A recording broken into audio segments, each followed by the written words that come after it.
Welcome to our YouTube channel from Krishna Coaching Classes. Hi, this is Sunil Sharma. I am taking a question from your exercise 1.c. The question is that सिद्ध कीजिए कि √5 एक अपरिमेय संख्या है। बच्चों ये question बहुत important question है फॉर योर एग्जामिनेशन।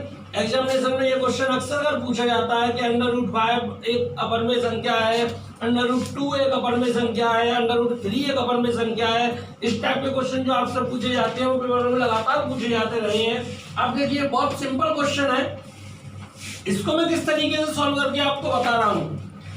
जो भी नंबर आपको दिया जा रहा है हम उसका उल्टा मान के चलते हैं, ठीक है। मैं यहां मान के चल रहा हूं कि √5 एक परिमेय संख्या है। मैंने माना है यहां पे √5 एक परिमेय संख्या है। तो जब कोई एक परिमेय संख्या है तो वो परिमेय संख्या की डेफिनेशन आपको पता है कि परिमेय संख्या ऐसी संख्या होती है जिसको p/q के रूप में लिखा जा सकता है या q = 0। तो मैं इसको लिख रहा हूं ऐसे ही, √5 जब एक परिमेय संख्या है तो क्या होगा यहाँ कि मैं √5 को p/q की फॉर्म में लिख सकता हूं जहां q ≠ 0 ये होता है। इट मींस √5 को मैं ये लिख सकता हूं p/q। ओके, q ≠ 0 जहां p और q कोई संख्याएं हैं, कोई वास्तविक संख्याएं हैं।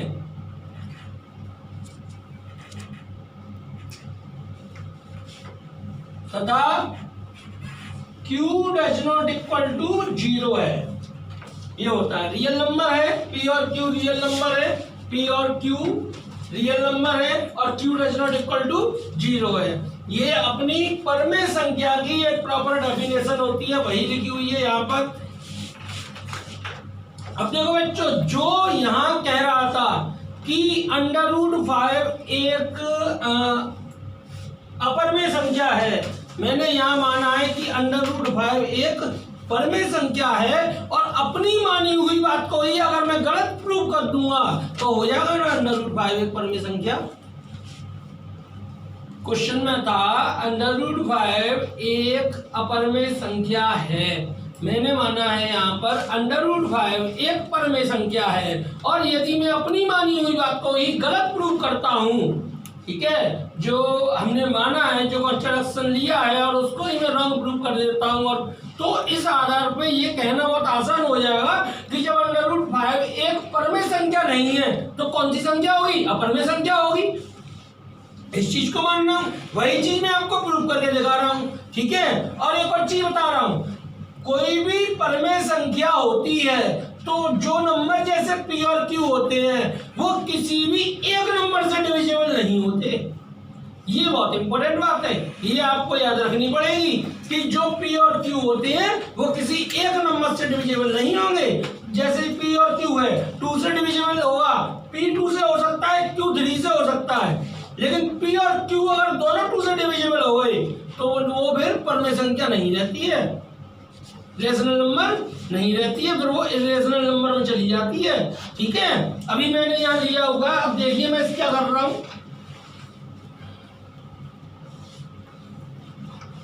दोनों ओर वर्ग करने पर जब वर्ग करूंगा √5 का स्क्वायर = p²/q², ठीक है। √5 का स्क्वायर 5 होता है, अंडर रूट हटेगा केवल, p² q² को इधर लाऊंगा तो q² आएगा मल्टीप्लाई में = p², q² आ जाएगा p²/5। यहां से क्या दिख रहा है मुन्ना? यहां से क्या दिख रहा है? यहां से दिख रहा है कि p² जो है वो 5 से डिविजिबल है। समझ आ रहा है?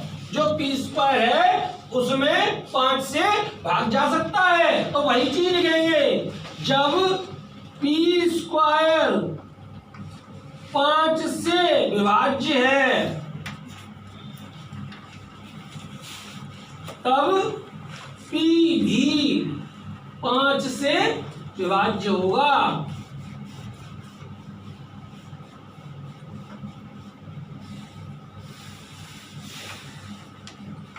ठीक है, अब मैंने यहां प्रूव कर दिया कि P 5 से विभाज्य होगा। अब मैं अगर इसको और प्रूव कर दूं आगे जाके कि Q भी 5 से विभाज्य होगा, तो जो चीज हमने मानी है वो गलत हो जाएगी कि P और Q दोनों 5 से डिवाइड हो गए, और अगर P और Q दोनों 5 से डिवाइड हो गए तो ये एक परमेय संख्या नहीं रही, और जब परमेय संख्या नहीं रहेगी तो कौन सी संख्या होगी? अपरमेय संख्या होगी। क्लियर है? अब देखिए, अब यहाँ क्या करते हैं, माना P = 5m, जो नंबर दिया जाता है, ध्यान रखो बच्चों, जो नंबर दिया जाता है वही नंबर आप लोगे। अंडर रूट में 5 दिया है तो 5 ही लोगे, अंडर रूट में 3 दिया जाएगा तो 3 लोगे, अंडर रूट में 2 दिया जाएगा तो 2 लोगे, कोई और नंबर आप नहीं ले सकते हो। 7 दिया जाएगा तो 7 लोगे, यहाँ पे वही नंबर आपको मानना पड़ेगा। अब मैंने यहाँ P को 5m मान लिया है, सॉरी P हम तो डिवाइड कर चुके ना, हाँ P को मैंने 5m मान लिया है। अब हम क्या करने जा रहे हैं, देखिए हमारे पास दिया हुआ था √5 = P/Q, ये अपने पास मौजूद था पहले से, ये हमने माना हुआ था। √5 = P की जगह मैं क्या रख दूंगा, 5m/Q, जो यहाँ करा था बिल्कुल सेम प्रोसेस इधर अप्लाई करनी है, दोनों ओर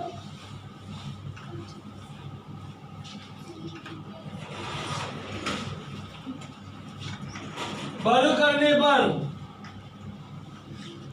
दोनों ओर बल करने पर क्या होगा, √5 का स्क्वायर, √5 का स्क्वायर 5m/Q का स्क्वायर।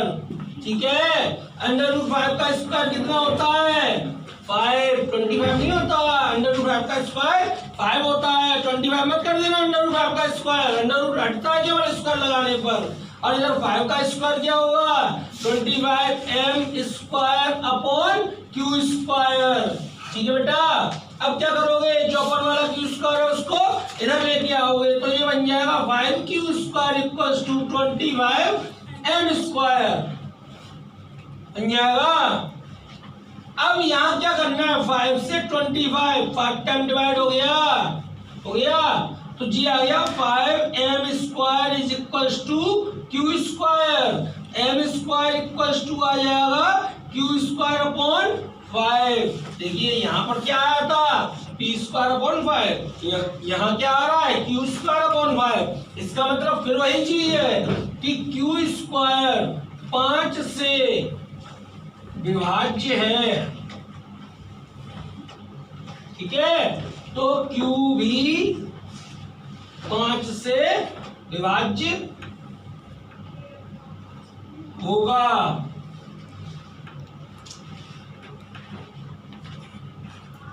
जब Q भी 5 से विभाज्य है, P भी 5 से विभाज्य है, दोनों नंबर P और Q जब एक ही नंबर से विभाज्य होते हैं तो यह मानना गलत हो गया कि ये एक परमेय संख्या है, P/Q के रूप में लिखी जा सकती है, ये मानना गलत हो गया ना।